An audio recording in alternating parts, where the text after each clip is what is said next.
පූජා කරන්නම් මලක් ඔයා නමින්. දැන් නම් කසාදයක් කරගන්න හොඳම වයස. ඔය වයසට මම බැඳලා ලොකු දුවක් හම්බ වෙලා.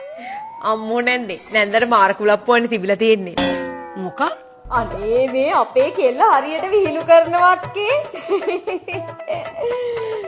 පුතා මේ මෙන්න මෙහෙන්න මේ නැන්දලට සින්දුවක් කියලා පෙන්නන්න. නැන්දා නැතුව නිසි වයසට පෙන්නනම් මේ වයසේ දරුවොත් ඉන්න ඕනේ. යෝ මම රැප් එකක් කියලා පෙන්නන්නම්.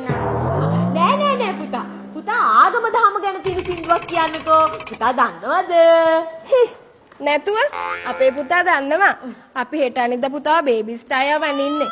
කියන්න මගේ වස්තුව කියන්න බැනික. පූජා කරන්නම් මලක් ඔයා නමින්.